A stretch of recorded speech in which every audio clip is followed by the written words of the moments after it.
Good afternoon. Well, it's great to be here.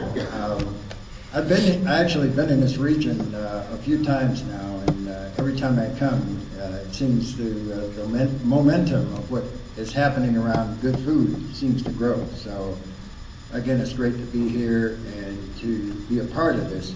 But before I get started, I wanted to acknowledge a couple folks. Of course, Bev, who just came up, and her staff, and the 5 Points Farmers Market. If you haven't been there, you should go there. Last night, it was a little dicey getting in here. We actually got transferred over to Richmond for a little while until winds died down, and I finally got there around, it must have been close to 9 o'clock, and I had a wonderful meal that Chef Nick Rents. Is he here? Is Nick here? Nick. Okay, he's working. Yeah, right. All right. Nick is really a wonderful chef. If you haven't eaten his food, you need to get over there and eat some of his food. He's one of the. I work with a lot of chefs around the country, and he's going to be one of the premier chefs in the country. So you guys are lucky to have him. He just fixed some wonderful food last night. I think everybody enjoyed it. The other key person I wanted to acknowledge, I want him to stand up, is Dwayne Thompson. Where's Dwayne? You guys don't know this guy. Usually when I go into town, I really need help because I have the worst sense of direction. If somebody told me to get a rental car and go find your place, I'd never make it to a spot like this.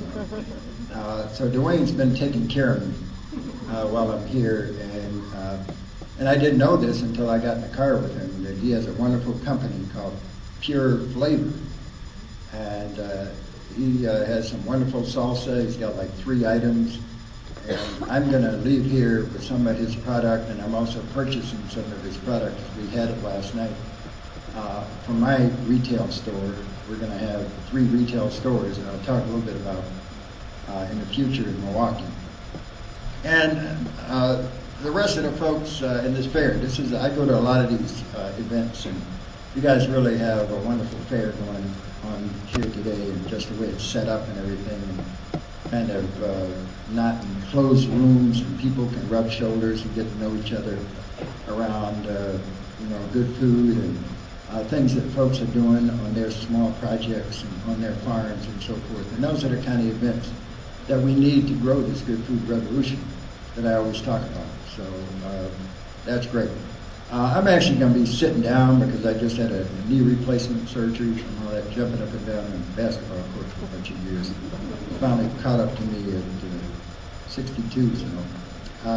And also one of our projects that we help, we do a lot of outreach training around the country. We have 12 regional training centers, and then we do a lot of training with other folks all over the country to install high tunnels and start composting operations, both small and large, and put up high tunnels, as a lot of people like to call them, or hoop houses, to extend the season and grow year-round like we do at Growing Power. Dr. Sean Bryant, is she here? Okay. We've been down to her farm and put in an aquaponic system and high tunnels. So I've been here a while, and actually I grew up not too far from here. Anybody here grew up in the Washington, D.C. area? I grew up in Rockville, on the border of Rockville and Bethesda, Maryland.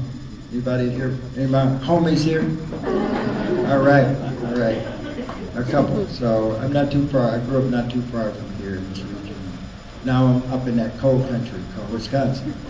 But some interesting things are happening up there. So,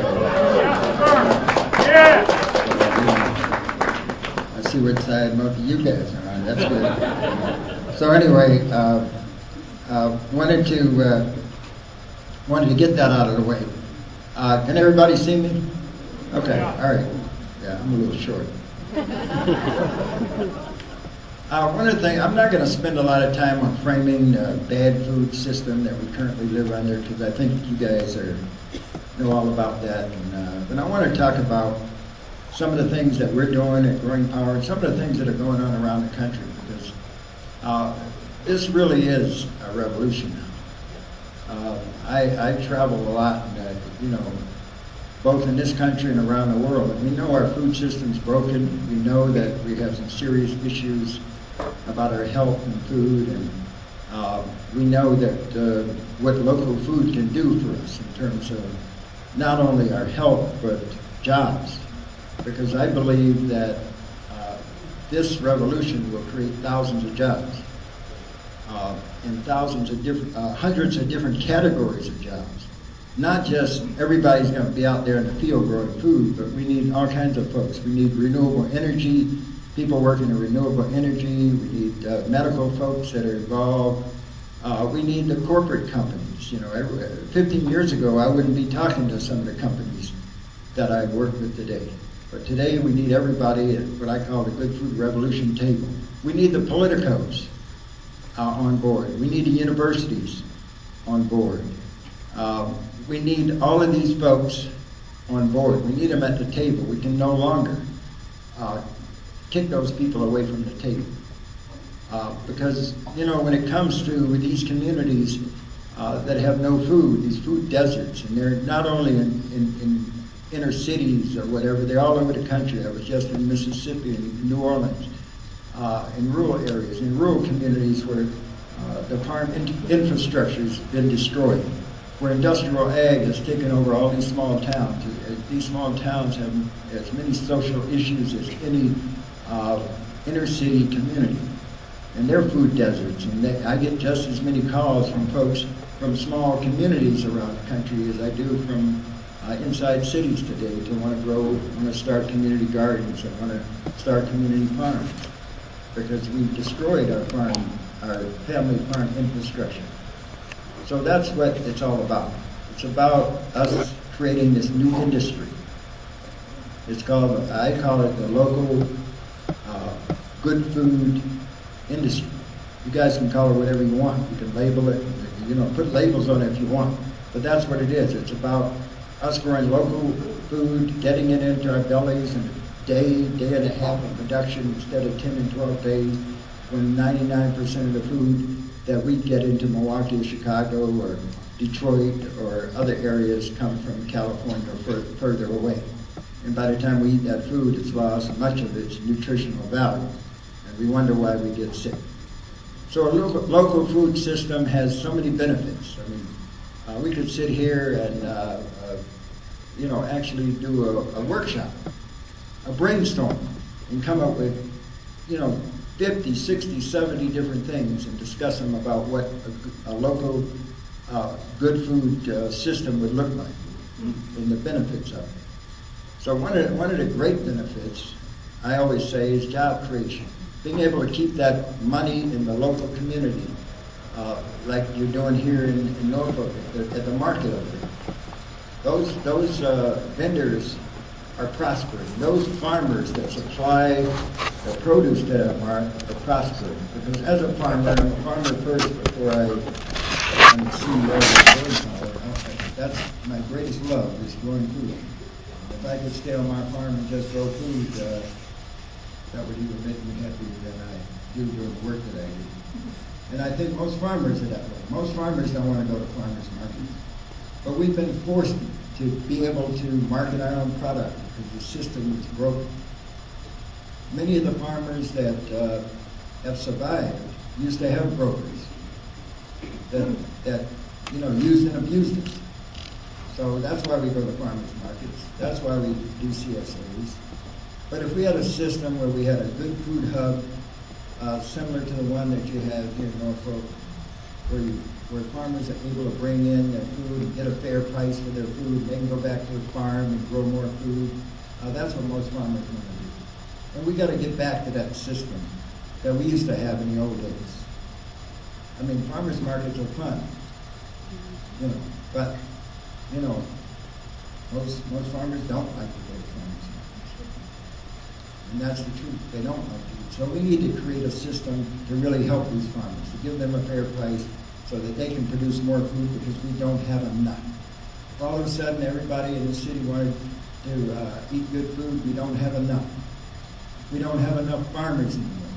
We've lost millions of farmers over a few decades. So we need to grow new farms. To really make a dent in the industrial food system, we need about 50 million new people producing food. And that's a lot of people. And it can happen over time. It's not going to happen next week or the week after, or maybe not in my lifetime, but that's what we should be working. We should also be working toward getting away from the emergency food systems so that people can, in a dignified way, be able to source their food without going to a back door and have somebody shove them a bag of stuff that's going to make them sicker than they already eating. So that's another thing that we have to fix. But we need those emergency food systems to buy into the idea of being able to serve their folks healthy food. And that's one of the things that we're working on in Milwaukee, to be able to make sure we have enough infrastructure to be able to do that. So when I first started this work, I just wanted to maybe have one training center and train people all over the country. But we've kind of been pushing along to increase our infrastructure. So now we have over 15 farms, and we're raising over 100 acres of food right in the city of Milwaukee. And this is possible. And this is possible for you all to do this in this town too. Maybe not one organization, but overall, we need to be thinking of lots and lots of production, but not just for 6 months or 8 months of the year. We need to be able to grow food year round. You know, and I know there's a time when you guys shut down. It happens all over the country. People need to eat this good food year round. So that's the reason that all this talk about high tunnels and year-round production, that we have to be able to train the people to do this intensive kind of agriculture, because the kind of agriculture we're talking about is on less acreage. It has to be looked at in terms of square feet instead of acres. You have to be able to grow at $5 a square foot or higher. $5 a square foot brings you $200,000 in production. And you tell people that, and they say, "Oh, that's not possible."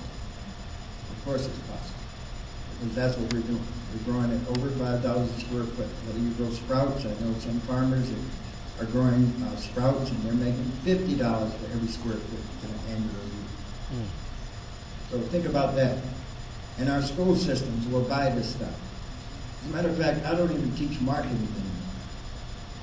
Because if you talk to chefs, if you talk to stores, if you talk to anybody, if you've got the good, you can sell it.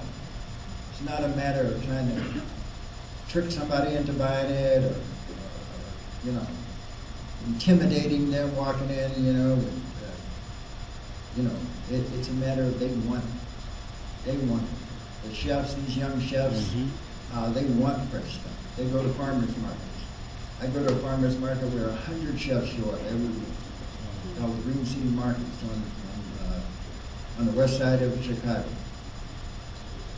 And at that market, 100 chefs come there and they source their food for some of the finest restaurants in Chicago.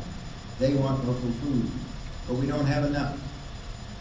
And we really, at this point, the reality of it, because urban agriculture is like the big word, urban agriculture. Just think about that, urban agriculture. But if all of a sudden we started thinking about, well, let's have our farmers markets just buy food from urban agriculturalists, we would not have any farmers markets. We would not have any farmers markets. We would not have any food at the farmers markets. You know, we still need our rural farmers. We need to make that rural-urban connection.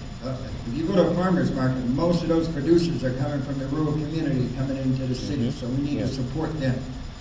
So when we think about urban agriculture, we really need to think about the ring of the city and outside of the city, and support those farmers and be able to build the relationships to keep those farmers in business. Otherwise, we're really in trouble until we can get more producers. And those new producers will not come from the rural community. Many of them have left. Our new producers are going to come from the colleges like Old Dominion and many other colleges, from inner city programs around the country, from retirees, from people that are leaving their industries. We have a commercial urban ag training program in Milwaukee, where folks come for 5 months and we train them how to grow food in a very hands-on way, but a quarter of that program is developing a business plan so that when they go into their business, they can cash flow their organization or their farm, whether it's in the city or on a small farm around the city. And those folks come from a very diverse group of folks. There's usually about 3 doctors in the fray. There's bankers. There are farmers, conventional farmers that want to transfer to organic production. They're from all walks of life. Teachers. We even had a judge that came and participated. And many of those folks start their businesses before the 5-month program is over. So it's happening. It's happening everywhere. It's happening overseas. In Kenya, we're doing an exchange with Kenya and Uganda, where those farmers are coming over and learning how to do aquaponics and composting, and they're taking that back to their villages and hamlets, and they're developing their small operations. So it's happening everywhere around the world. It's not just happening here in America. Because they have the same problem, that there's just not enough good food. Our industrial food system has just not been able to provide that. Soybeans and corn into processed foods is not feeding the world like they said it would. And I think everybody here knows that. And we need everybody participating, whether you're going to be a consumer or a backyard gardener, a side yard gardener, or wherever you're going to grow, whether you're going to grow in a vertical farm or whatever. But whichever way you can participate in this good food revolution is important. We need writers, grant writers. Like I said before, we need folks that are renewable energy. Renewable energy has to be a part of this. We cannot grow food on fossil fuels. We're going to have to come up with innovative ways of saving water and things like that. So what I want to do now is kind of take you through a little bit of history of growing power and kind of bring you up to what we're doing today. And you'll see, hopefully you'll see some interesting things that my goal here is to inspire you to get up from here and go and do something. That's my goal. I'm going to tell you what my goal is right now. It's no secret. I want this to inspire you to do something. To increase your production, or go out and buy some food, go to buy Dwayne's product, or go over to the market and buy product from all these farmers that are supplying that market, or get involved in some way. So here we go. Can we dim the lights a little bit? Is that possible?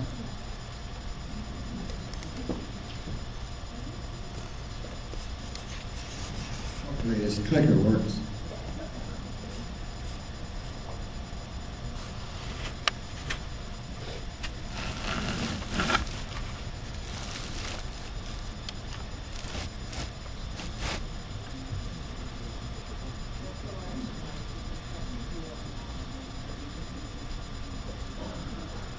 We could grow some food in this room.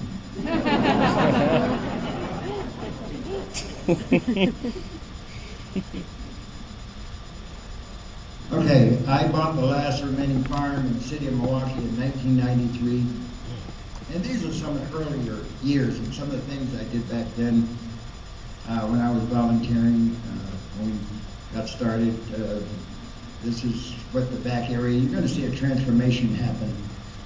We're next door to a large Army Reserve base to the west of us.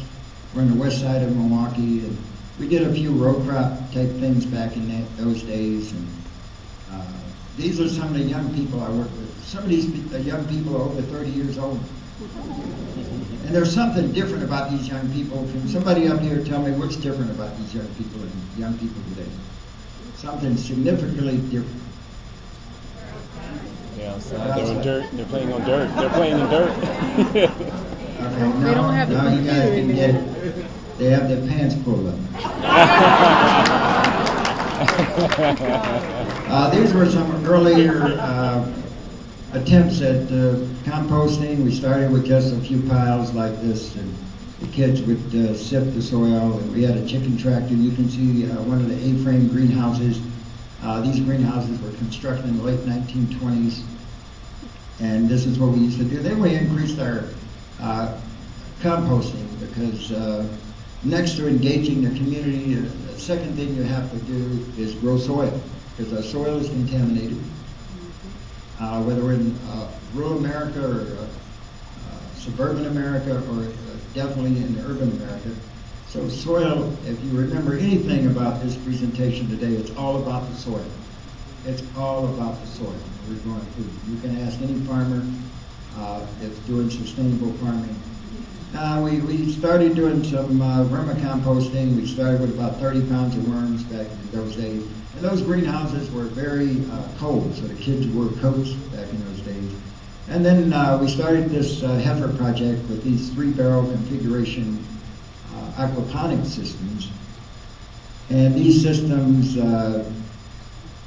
one was the wheat tank, one was the filter tank with rocks, and one was a fish tank, and we used an air stove down one of the pipes and it forced the water from tank to tank, replicating a clean river or stream. So remember this image, because you're going to see how we took this technology and turned it into a different type of technology. We also grew a lot of bedding plants. And we used to sell those bedding plants and use those bedding plants to do projects around the city of Milwaukee with our youth. Our youth did this, because I was just working with kids back then. And I would teach those kids how to grow in that back space and how to plant and how to decorate different landscaping projects. We actually had these kids do landscaping around the city as their summer jobs. And then they learned how to grow food and one of the things that I've noticed that many of these kids couldn't really read or write very well. They were getting pushed through the public school system. So we instituted a system where we would, after they did a hands-on project, we would have them sit down and write about it. And then it would lead them to want to learn more, push them in a direction of wanting to read more, and we'd give them books to read and their grades improve. And it's something that the school system's using today as we work with this. One of the lost arts, of course, was preserving food. So that was another life skill that we would teach them, and how to use tools. There are probably people out here in the crowd that don't know how to properly use tools, hand tools. So they would learn how to. Then more and more people started hearing about the work that I was doing. I was volunteering back in those days. So I also work with the juvenile justice system. Many of these young people had gone out and done some pretty bad stuff, and they were coming back into society, so to speak, through this transitional program. And one of the things I would do is bring compost and put it on the areas above their basketball court, and they would grow food and they would give it back. They would donate it as a part of their healing process of giving something back, because they had taken so much. So this was part of their transformation. And then we would take neighborhood centers. This particular neighborhood center spanned an entire block, about 2.5 acres, and we would bring in our compost and put it between the street and the sidewalk. And this was a neighborhood where many cars were being broken into and stolen. So our kids took some of their bedding plants and we planted the entire block. And this provided them with summer jobs. And they would have to take care of those plants during the summer and water them. And so a wonderful thing happened. All of a sudden, all the thefts went away, because people started paying attention to what was going on. They were looking at the flowers, and I guess the thieves thought that they were looking at them. So that stopped that. Same thing happened here on 25th and Brown.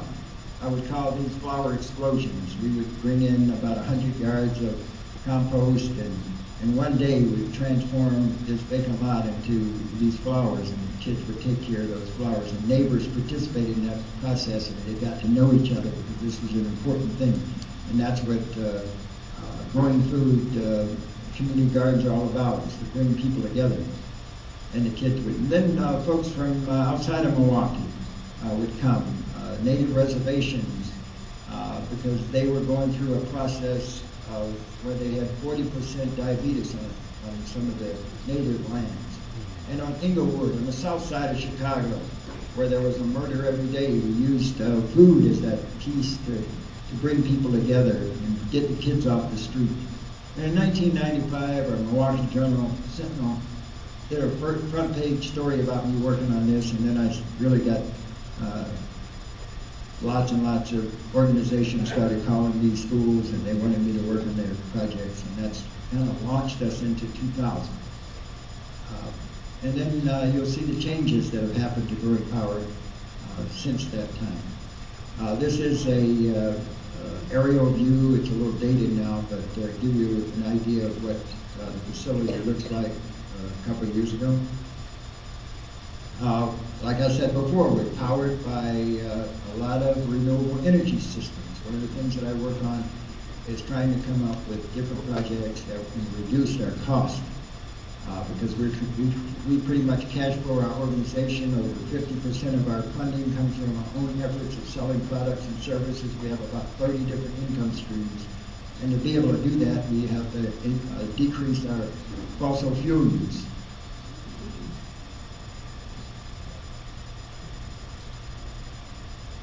We call this a community food center. And community food center is a place where folks can come and purchase food, but also learn about the food system and get training and so forth. Growing Power is a little different organization in that we're a multicultural, multi-generational organization led by a person of color, which is unusual. So this is kind of what our place looks like, and these are some of the faces of people that come to our organization. Over 15,000 visited last year, not including folks that come to our retail store on a daily basis. So these are some of the faces. I'll go through these because we have 800 images to look at. I tell people that they don't believe me. Let her believe me.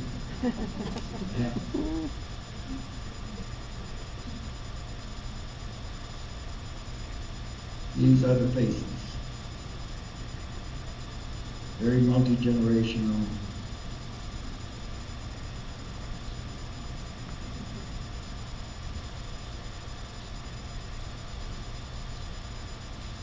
These guys too. Visit Growing Power. Like I said, we need these folks at the Good Food Revolution table. We can't kick these folks out anymore like we did 15 years ago, because they hold some keys to our success in terms of not running what we're doing, but participating in it. One of the things that we can't do, or we shouldn't do, is be so idealistic that we keep certain people out of the process, because that hurts communities. And it's really all about locally grown food. We, at our workshops, our trainings, and folks that have come there know that we feed people from the time that they come to our workshops to the time that they leave.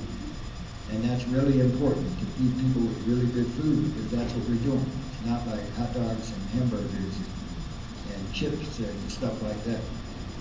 Like I said, the number two thing that we have to do besides engaging the community is the first thing that we do. But the second most important thing is to grow soil. And I'm not talking about little soil in the corner, 100 pounds or a couple hundred pounds or a few hundred pounds. We're talking about a lot of soil. Because again, if we're gonna increase the amount of production, we need thousands of yards of new soil, because the soil is contaminated. There's no doubt about it. We test soil, but you guys have seen this big green monster go through your community. They want you to think that they think green, I guess. And they say they have over 17,000 acres of wildlife habitat. The only thing I've seen at those landfills that I visit are, seagulls and really big rats. So I don't know what you're talking about. And of course, their trucks run on electricity, right? So when they go through our neighborhood, they don't leave any pollution or anything. It's really all about the soil. And that's what it's about. And we have to divert that waste, which is millions of pounds. This year we'll compost 22 million pounds of food residue and carbon residue into compost. And to be able to do that, you have to develop the relationships that these folks have, the big green truck heads, from coffee roasters. We're in a city where we have a lot of breweries. So these brewery graders, wood chip. We get wood chip from 4 municipalities around Milwaukee, including the city of Milwaukee, as well as landscaping. So we get thousands of local farm friends of mine who have moldy hay. We help those farmers by purchasing their moldy hay, because many of them just burn it. They don't compost. And of course, there are fruits and vegetables that sometimes never leave these cartons. They come in frozen loads, or they over-order, and they have these boxes full of produce. So this is what it looks like. And then we put it in these piles in the city. We did over 1 million pounds right in the city, 200 feet away from our residents. And people ask me when they come, how do you do that? Well, part of it is we've engaged those communities. We work with those kids and we work with those parents in the community. So we're looked at as an asset to the community to understand what we do. So therefore we can do this. And we do it year round. Because once you set up a system, whether it's 50 below zero or 100 degrees, you still have to pick up that waste. It's a business.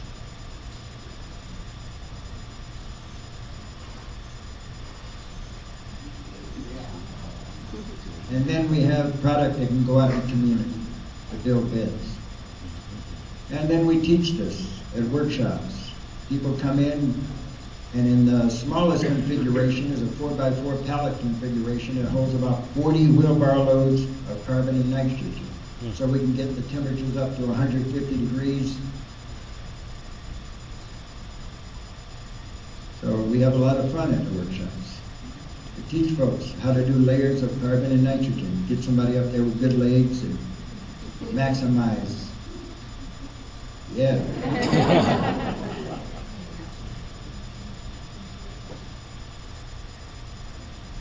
And this is a approved bin for composting. It has a 1/4-inch mesh wire in almost any city in the nation. That way you get away from the vermin. And then we have this finished product in about 8 months in a static state. This is what it looks like. And that's what we grow in. And if you want to go larger, one of our first large composting sites was at our rural farm. It's about 30 minutes from the city in Merton, Wisconsin. And we have some handling equipment. We're able to crank this up. And once you have this wonderful compost, to grow intensively, you need some fertilizer. So these guys, remember I said we started with 30 pounds of worms? Now we have 5,000 pounds of worms at this farm alone. And they break down this compost. We do it whether it's winter time or whatever.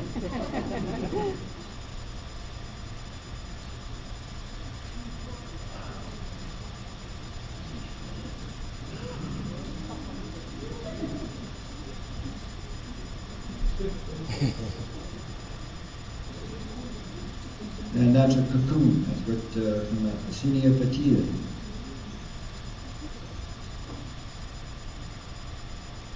And it's a great way to get kids connected to this kind of, kids don't want to just see one worm. They want to hold 300 or 400 worms in their hands.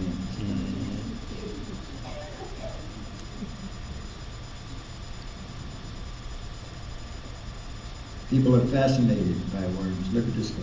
I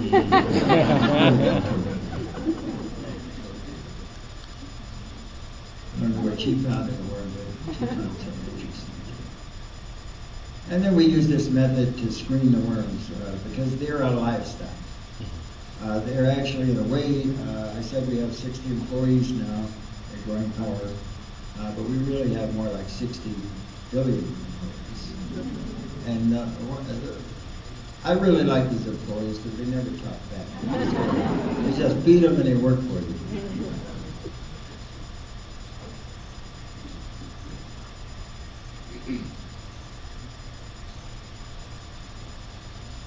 And market are worm castings. It's the highest quality organic fertilizer anywhere on earth, according to most folks. And here's a product we're selling that we didn't pay for the inputs, just our sweat equity. You can start this with just sweat equity. We sell this for $4 a pound, retail $2 a pound to critical growers and farmers who buy larger amounts. We sift it down to a quarter-inch mesh. We push it through, and this is the finished product. 8 months ago, this was carbon and nitrogen. And then we, one of the best ways of using this product is to put it in a liquid form and spray it on your crops. And it acts as a fertilization process as well as an insect repellent. Because when this product is on the leaves of plants, insects don't seem to want to invade those leaves. So that's another benefit. Again, we're doing this year-round. They said it could be done. We do worms outside year-round. The worm depositories we have, large ones are outside. And then once we did that, we remember those 3-barrel configurations that I showed you earlier? Now this is what it looks like. There's 10,000 fish in this aquaponic system using pretty much the same technology as the 3-barrel system. All we're doing is lifting the water to the 2 beds above and letting it flow, gravity feed to the other end and drop back into the water. It's a closed loop system that requires no additional water, maybe once a month if we add makeup water. The plants, the fish give off ammonia that transfers to nitrate, to nitrite, which is a form of nitrogen. We have to get it out. The plants take it out, and that's how we're able to do that. So in this high tunnel, we have a system on the right that has tilapia that's heated to 85 degrees. We have a system on the left that we're raising yellow perch, lake perch out of Lake Michigan. The perch in Lake Michigan are mercury contaminated. And the numbers are so low that the DNR has put a moratorium on commercial fishing. The only Great Lake that you can get yellow perch, I think, is Lake Erie. So this system cost about $5,000. We used used hoops and used plastic from, we do a lot of demolition. Unfortunately, at mom and pop greenhouses, they've gone out of business. And we did this for $5,000. This would cost $100,000 in a conventional aquaponic system to raise 20,000 fish in an annual year like we're doing in this item. We have these, there's another additional benefit to this. When we're raising tilapia, we're heating the water at 85 degrees. We've been able to cut our fossil fuel use in half. Our heating bill was cut in half. So in every A-frame greenhouse, we have these systems, growing fish, providing heat. It's like geothermal, having that thermal mass of 85-degree temperature helps heat the greenhouse. Nothing ever freezes. When I had forced air heating years ago, I would have freezing around the exterior walls. Plants would freeze. Doesn't happen anymore. So that's something I'm passing on. This is our staff adding 10,000 lake perch fingerlings. A year later, you get the finished product. These are tilapia. That's what they look like. Baby ones. Those are lake perch. Tilapia. Lake perch. Tilapia. And some koi. We also raise a few koi. We also use black soldier fly larvae. I was talking to somebody here earlier today, and they said, well, I've got these black soldier flies in my worm bins, and they're eating up the food for the worms. Well, you just have to add more food for black soldier fly larvae because they're beneficial in the worm bin because they provide the type of casting that the worms eat, and then you get kind of a super casting if you have them in your system. In the warmer climates, you have lots of these. These are 42% protein. So we've developed systems to intentionally grow these for protein. And they're delicious. Over in Asia, they actually eat these. They get as big as your finger. Wow. The warmer the climate. In this barrel, there's over 200,000. Wherever you have waste, they also, another benefit of raising these having these black soldier fly larvae is that they keep common house flies away. For some reason, they give off something that keeps common house flies. Remember that back area where we had the kids gardening early on in those early years? Now we have these high tunnels. We bank those high tunnels with compost. Hundreds of yards of compost to help keep cold air out of the tunnels. We use no fossil fuel. We grow about 40 different types of greens in our climate, where it gets sometimes 50 below zero wind chills.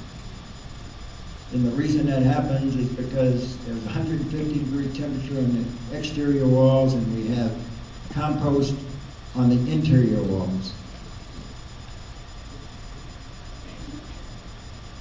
So we don't use any fossil fuel to grow lots and lots of all types of greens.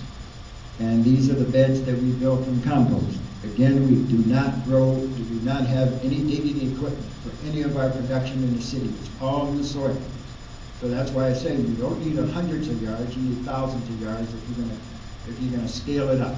And that's what we're gonna have to do. If you want this good food, we're gonna have to scale up. So we need hundreds of small farms in the city. And creating new farms, because we have a device to bend the pipe. We save about 50% of the cost of putting up a high tunnel. When it's 25 degrees or colder, we cover up those beds with plastic. And this is the kind of result you can get.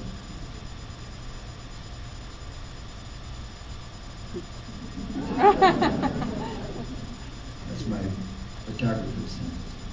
It's quite a character. And one of the healthiest greens that you can eat is kale. I think it's either number 1 or number 2. So we can grow kale. We don't even have to cover this with plastic. Kale is so winter hardy that it grows like this, and this is grown very intensively. 3 by 3. This isn't a foot apart. This is 3 inches by 3 inches. Intensive field production, why not?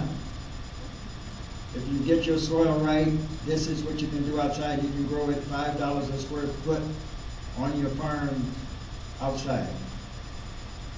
This is intensive production.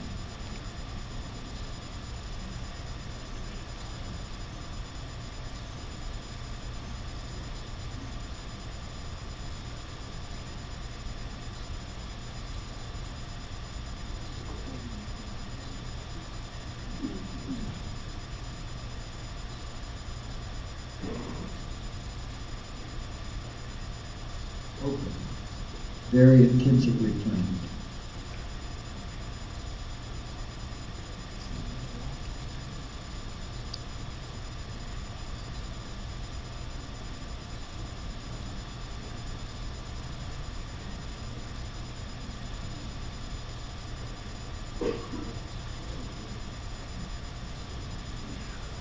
Intensive greenhouse production. You come to Growing Power, this is what you'll see year-round. We're also growing mushrooms. In 3 weeks, we're getting oyster mushrooms in canisters that are hung in places. Every bit of space inside these A-frame greenhouses we need to use. So we're taking the square footage from, say, 3,000 square feet in those greenhouses to 5,000 square feet. And then these modular aquaponic systems, we have shiitake mushrooms suspended above the tanks. And we dip them in the tank, and that enhances the blooming of those shiitake mushrooms, cuts down on the time with the humidity in the greenhouse, instead of putting them outside and stacking them. Again, multiple fish systems using vertical space, growing sprouts. We grow over 3,000 trays of sprouts a week. We turn over 3,000 trays of sprouts. Those are the mushrooms in these canisters that you can hang in places all over the greenhouse. We sell those for $15 a pound to restaurants. Fresh mushrooms, get them to the restaurants the same day. Wow.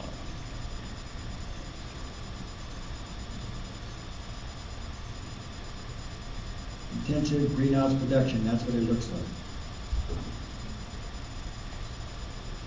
And then we train people how to harvest the sprouts at workshops.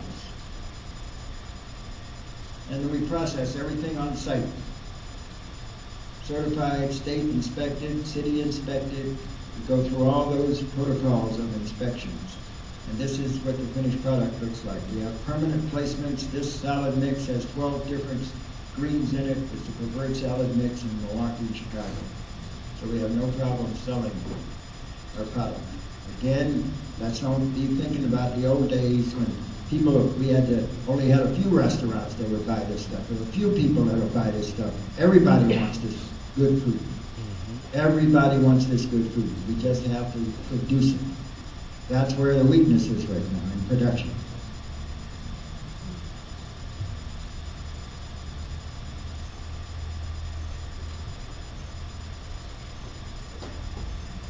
Oops. Wrong button.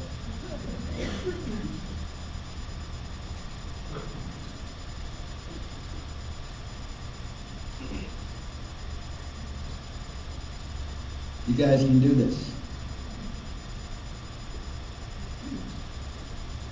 We can do this. And then we need more energy. Why not?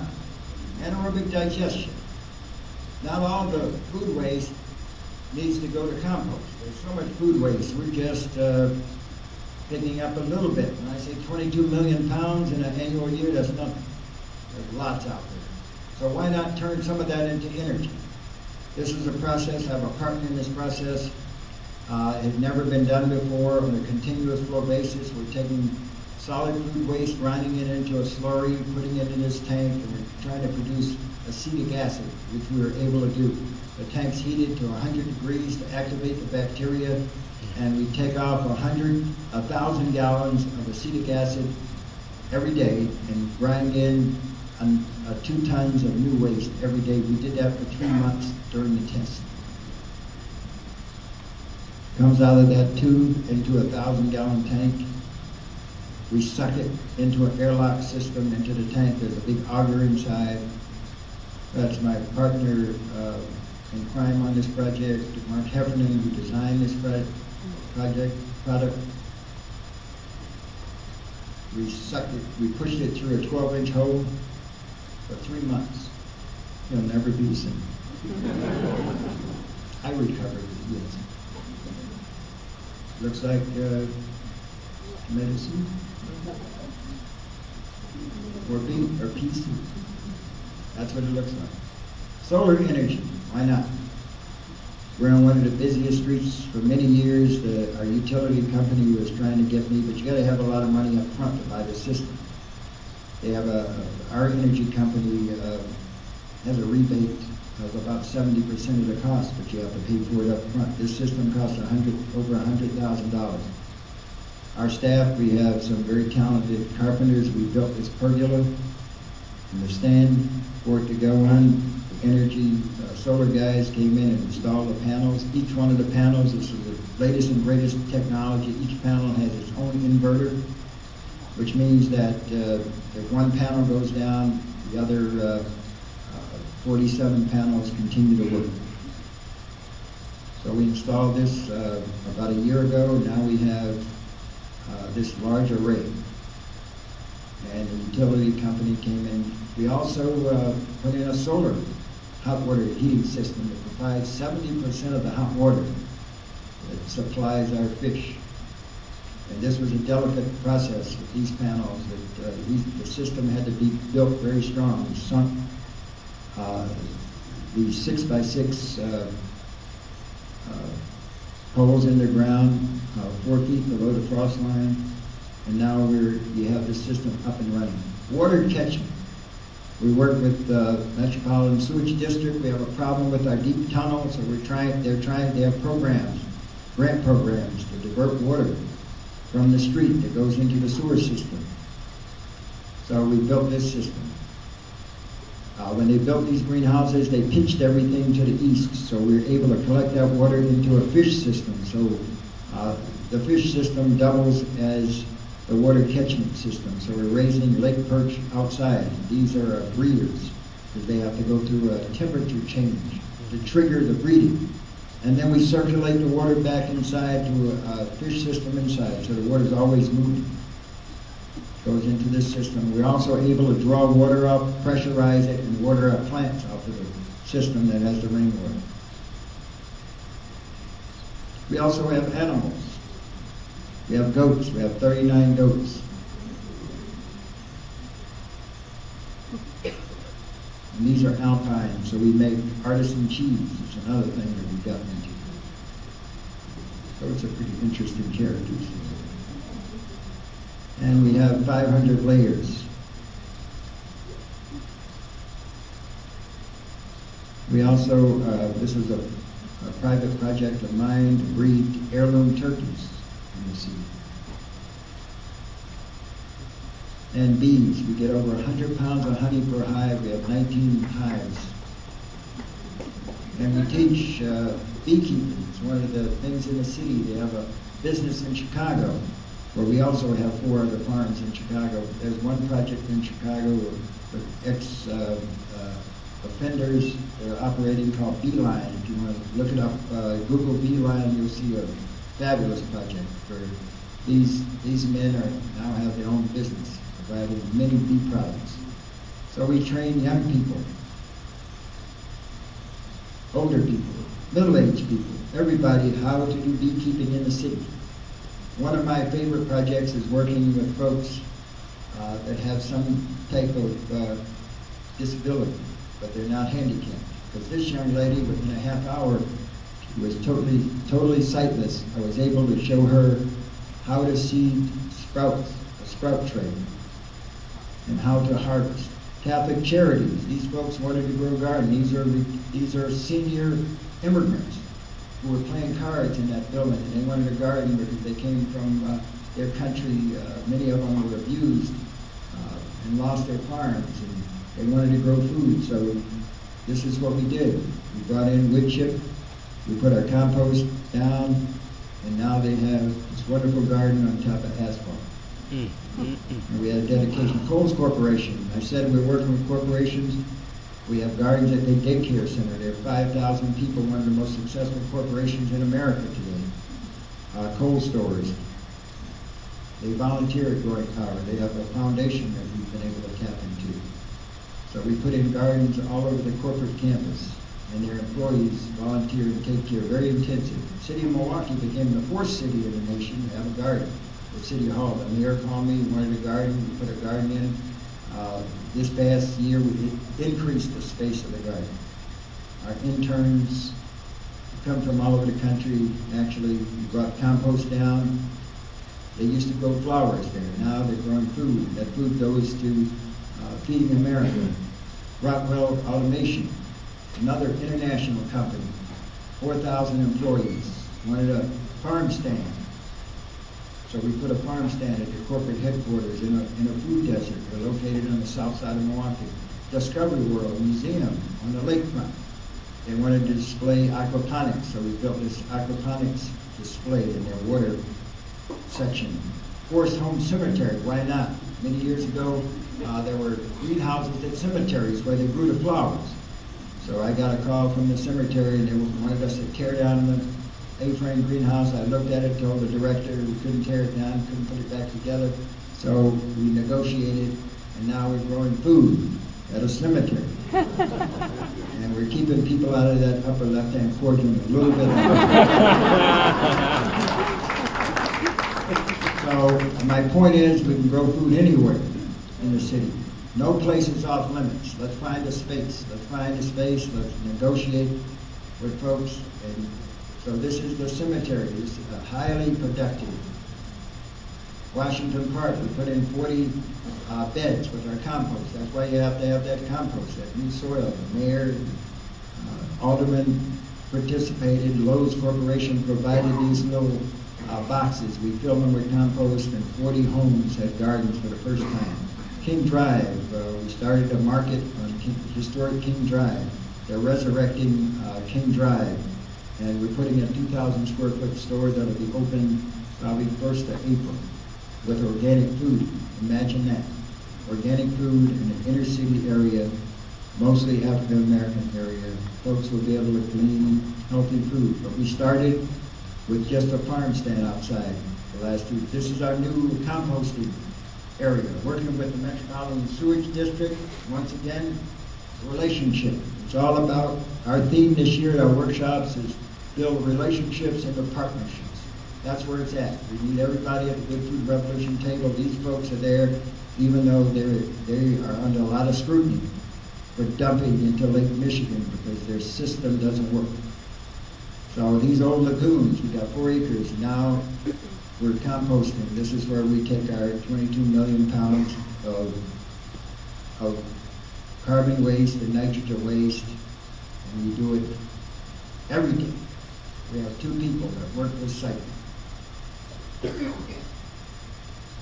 And we're able to crank out compost in 3 months in the dead of the winter because we have the ingredients to do that. We have the leaves and straw and brewery waste, and we're able to heat that stuff up in the middle of the winter. We put it in 40-yard piles. There's one of our trucks. We cut a hole into this. It's 25 feet down, this lagoon. It has drainage that drains back. This is a new farm that we developed in September. We built this farm in about 3 weeks, half acre of hoop houses. And then we seeded them. So our spinach is ready right now. We're harvesting spinach, all new soil. A lot of compost. You gotta have it. You gotta have it. It's all about the soil. That's what it's about. And these young men are in a program that's funded by the Labor Department to train them to become farm workers. They're 17 to 24-year-old high school dropouts. We also send them to get their GED as part of the program. So now that's what the farm looks like in the fall. We also have this project of young people from the vocational high school that are building a green garage from the ground up that's totally off the grid for a family as part of their training. It's a 2-year project, and 2 senior classes participate in building a greenhouse with a flat roof. You can enter the roof from inside the garage or from outside. And this family will be able to grow food year-round as a heated floor. So the greenhouse is heated, you take the cover off during the summertime, and they're going to grow enough food not only for their family, but for their neighbors. In Madison, Wisconsin, we're building a new school. But what my idea was, let's show the neighbors we mean business. So we put in some gardens last year before this old school gets torn down. Demolition will start this spring, and the school will be up by the fall. So charters for agricultural charter school.